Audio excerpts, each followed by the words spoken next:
Now, why is he wearing that? Like, shouldn't he wear something more fancy if he's in a place like that? I mean, he looks like a homeless person. No offense to him, but I'm just saying.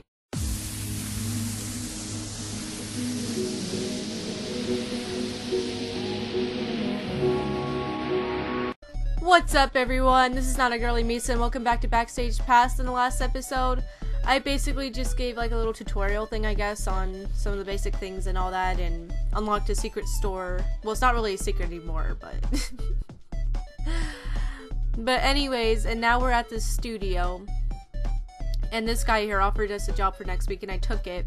Now that's the route towards Matthew, but it's fine if you accept this one, and it's good just because you can get money.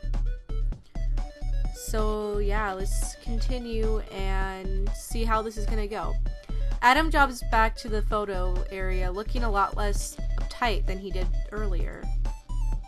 Dale immediately revives his snappy banter with Adam, taking photos at opportune moments in their discussion.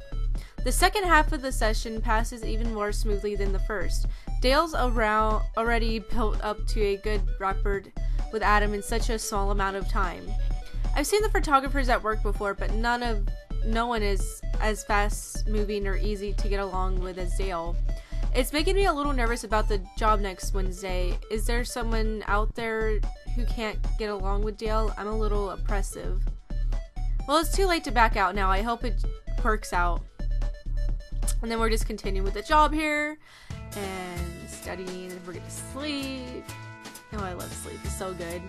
And I love the animation with this. It's so adorable. I just love it so much. But yeah.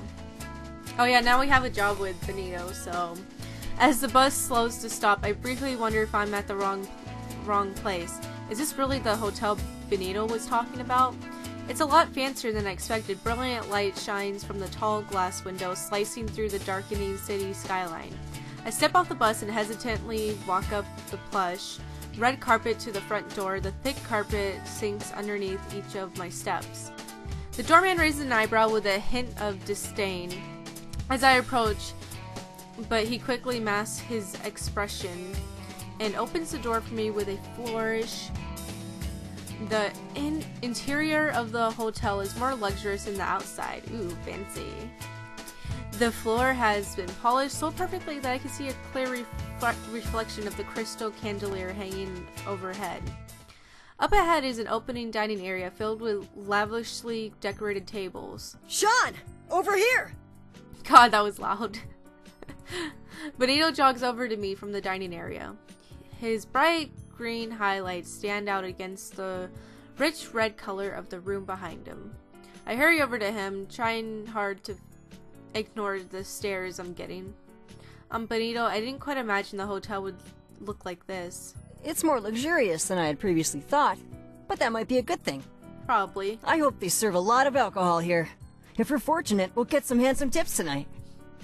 True. So yeah, this is it. Tips! I wasn't supposed to tip the doorman, was I? Benito laughs sympathetically. Only if you ask him to carry that massive makeup case you've got there. No, not really. Then you're fine. I can show you the side entrance after the show. Might save you a little bit of trouble next time. He tilts his head to the side thoughtfully. If there is a next time. Man, I hope there's a next time. These trial runs are a killer on the nerves. Yeah, I bet. He takes a deep breath and exhales slowly. Well, it's no use stalling. Let's get going. He leads over me through the dining room, and I see a stage at the far end of the room with a thick curtain pulled closed. He's not going to be performing there, is he? As we near the stage, he takes a sharp turn and leads me behind a small curtain near the stage. The area behind the curtain is spaciously decorated. Now here, we gotta make a choice. So yeah. Benito reads my expression immediately. Yeah, not so impressive back here, huh? It's a better world than some I've done. One of Adam's first shows was in a bar with so much cigarette smokes I could barely see him. I place my makeup kit on one of the chairs and open it. The box folds over to reveal the layers of shelves nestled inside. Each shelf reveals another collection of makeup in range of hues. Whoa, that's a lot. Oh yeah, when you're a makeup artist, you gotta have a lot, like a whole caseload like she has. Of course it is. Makeup isn't one size fits all, you know. Well, I understood it intuitively, but actual experience is a different matter. True. Benito seats himself on a nearby chair. But you're the master here. I'm counting on you. Sure, no pressure or anything. I sigh and begin rummaging through the foundation, looking for a shade to match his skin. Not too much. I'm trying to play up the innocent youth angle here. You innocent? Who'd believe that? Benito stares at me dolefully with large shimmery eyes. His lips part slightly and exhales with a gentle whimper. You think I'm a monster? His voice wavers as if he's trying to hold back tears. Now, since we're not getting the Benito ending, I mean, it doesn't really matter what you pick here. But at the same time, we don't want to bring up his heart, because we're trying to get John, so... let's just go with that. Oh, of course I do. You're like 15. 10 years old. 15. Okay, 15. You're trying to get emotionally manipulate a girl who needs money. Well, when you put it that way, I really do sound like a monster, huh? I cross my arms and tilt my head in an attempt to look down on him. Yes. Benito holds his hand up in a mock self-defense. Alright. Help this monster look like a better person then. You'll be performing in person, up close, so I'm going to keep it light. It takes a few minutes for me to finish Benito's makeup. Well, here goes. Benito closes his eyes and takes a slow breathe in. He exhales, snaps his fingers, and opens his eyes with a determined nod. Let's make some magic. Yeah. He opens the door and strides into the dining area with a childish grin on his face. Now, I think we unlocked one of the scenes here, but it's fine. I mean, it's okay to bring up his heart, even if you're not going after him, so it's fine. The door groans and closes slowly. I slip through it and find a quieter corner to observe. Benito is already chatting up a small diner party. Two women. It's only been a few seconds, and he's already been charming. If it's okay, let's just have a look at this dessert menu here. Okay. A woman in her late 20s reaches across the table to hand Benito the small dessert menu. He lays it flat on the table to inspect it. The laminated card is covered in brightly colored photos of various desserts. Now, why is he wearing that? Like, shouldn't he wear something more fancy if he's in a place like that? I mean, he looks like a homeless person. No offense to him, but I'm just saying. I want to try something. Are you okay with that? The woman at the table nods.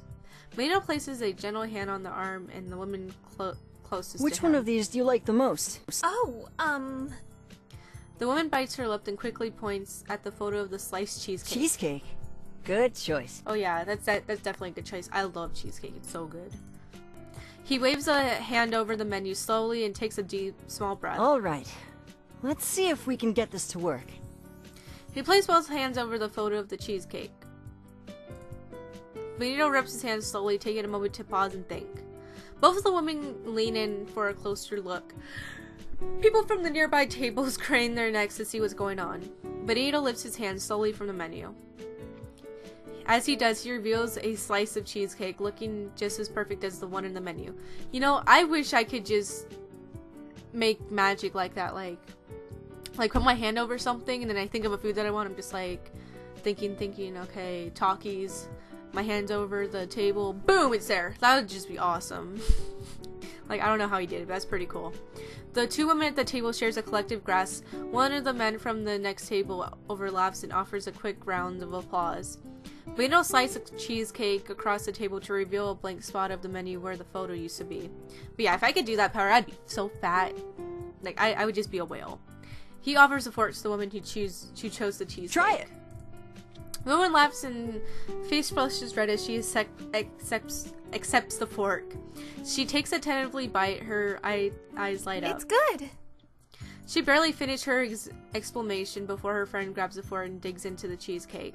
With a satisfied smile, Benito quickly backs away from the table and moves on to another. His opening trick was enough to draw the eyes of the crowd, and for the rest of the night, diners compete to get his attention. He soaks up with ease, manipulating the crowd as easily as his cards. I move silently through the dining room, careful not to attract anyone's attention. It's not difficult considering all eyes are on Benito. On the other side of the room, I see a door labeled employee exit. Well, that solves the problem at least. I step outside just as the bus pulls up to the stop outside the hotel. Nice timing. I hop on the bus and ride back to school in silence. Thanks for helping me tonight. Come by the coffee shop on Wednesday for your payment. Cool. Now I'm gonna get paid, more money, more dough. That's awesome.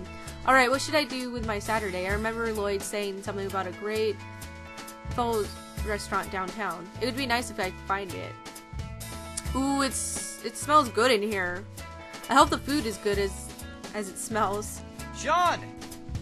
An enthusiastic blur of hair bounds up to me with a big smile. Hello, Mr. Newton. Lloyd! Mr. Newton makes me sound like a physics teacher. Yeah, true. Hey, I happen to like physics. Talented and smart. I knew I liked you. Yeah. Lloyd motions for me to sit down at a corner. Join us. Us? I look at Lloyd's table and see John staring back at me with an amused look on his face. Oh, maybe I should leave you two alone. No, Sean! Go talk to John. Just go. Nonsense. No one should have to eat alone. Lloyd waves down at passing server. Number 5 special large? Small. I blurt out a correction before I realize what I'm doing. A slow smile spreads across Lloyd's face. So you'll be joining us then. He seats himself at the table and slides over to make room for me. I hesitantly sit down. John nods a quick acknowledge, but he doesn't say anything. The server returns with a hot bowl of po. It smells great, but I strongly suspect it's not small. It's been a while since I last ate, so I dig in. We were just talking business. Maybe having a young mind will help. Maybe. I don't know how old Sean is in the game. I actually don't know. I look up for my noodles. Oh, I get to be a focus group? A very focused group. John shrugs. I suppose another mine couldn't hurt. Hurt what? Did something happen? Lloyd groans and leans back. Well, we heard back from the higher-ups. They liked cops and robbers, but they want it to be different. Different how? What exactly do they mean by different? Should we set it on the moon? Cops and robbers. Astronauts. That would just be great. You know full well what they want different, mate. And I'm not changing that. Selena stays. Then you're at an impasse. The network doesn't like Selena? Oh, they like her well enough. They just don't want an action show led by a woman. Wow, that's sexist. Oh. Feminist triggered. Just kidding. Oh, what if Sean was a feminist? Wait, then this wouldn't even be... Wait, then she'd be dating girls. Yeah, I don't want to think about that. If we want them to pick it up, we'll have to add a male character to work with her. But that ruins the entire point! John sighs and rubs the bridge of his nose slowly. I know that, and you know that, but the execs don't see that. All they see are formulas. What sort of formulas? Lloyd waves his hand dismissively. They want us to include a major male character to lead with Selena. But it's likely they'll ask us to set up a romance between the two of them to move the story along. Oh, great. One of those. Which is even worse because the sexual tension hook is only good for a couple of seasons. Then it kills the story. Yeah, that's true. The show inevitably spends more time on the relationship than the main story. You know, I don't see what the problem is. I mean, it's so mainstream to have like cops and robbers and then romance in it between, because there's two main characters, a girl and a guy. I don't know. I turned back to the soup to allow myself a moment to think. When you were filming, there was something about a serial killer she was hunting down. Yeah, it's the overarching plot. Every episode she gets another clue. It ties the series together. Would it be possible to make him a bigger character from the start? What do you mean? Split the time between her point of view and his. Show what he's up to. Instead of her finding obscure clues, making it more like a cat and mouse thing, focus on their conflict from the start. If you give a male a lead, but Selena's character would still be the way you planned it. Lloyd and John are staring at me. John's got a point there. I slouch down and try to hide behind the bowl of Poe. Sean, you're brilliant! Don't let anyone tell you otherwise. That's a great idea. It is a rather cunning solution. I blush and poke at my noodles from my chopsticks. Thank you. Lloyd drums his finger on the table. He looks thrown. Okay, let's rethink this. I wasn't planning on really introducing this guy until the season finale. Lloyd and John begin trading off a series of rapid-fire ideas. Maybe he killed her family. But she survived. And she left him with a scar. A scar. On his face. When she was still 16. Which is why she became a cop. And she's the only known survivor. He disappeared for a while. But just resurfaced for reasons unknown. And he wants revenge. But so does she. She publicly stated she was coming for him. Online. And he responded. With flowers. She burned them. My god, it's getting intense. They talk online all the time. You're going to play him. What? John's gonna play him. Hey, he's perfect for it. Lloyd chuckles. He looks proud of himself. You're going to play him. I told you I'm trying to take a break from acting for a spell. John! Oh, look at his face. He's crying. Come on, John. Just do it. Lloyd sounds like a 10-year-old boy begging for ice cream. It has to be you. Has to be? Well, yeah. Lloyd pokes the table despottedly. I thought we made a promise. And here it comes. Besides, you said you didn't want to be associated with the Knight anymore. Be a villain, it'll break the hero stereotype. He's got a point. Whether you want to admit it or not, acting is your heart. You miss it. John groans. You're not going to stop until I say yes, are you? Oh, you know me so well. Fine, I'll do it, but only because it's you. Lloyd beams proudly. This is gonna be amazing. Oh my god, it's so cool. I glanced down at my phone. It's getting late. I still need to finish my homework. Oh, of course. I pull out my wallet, but Lloyd places his hands over mine. No. I've got this one. That's nice of him. Because he invited us, so obviously he's gonna pay. Because if you invite someone out, you're gonna pay, because you invited them, so. Are you sure? Lloyd throws an arm over my shoulder and leans in conspiratorially. Sean, let me teach you one of the great secrets of life. College students should never turn down free food. Very true, because college is so expensive. That's why I'm not going. Words to live by. Well, thank you. And thank you. Lloyd waves goodbye. See you on set. And now we unlock the new location, the Poe 24, so we can just eat soup there and stuff. And it lowers your stress, so that's pretty good. But anyways, guys, I'm going to end it here. So thank you for watching. If you enjoyed, hit that like button. And I'll see you guys in the next gameplay. So, yeah, this episode was pretty good. But I'll catch you later.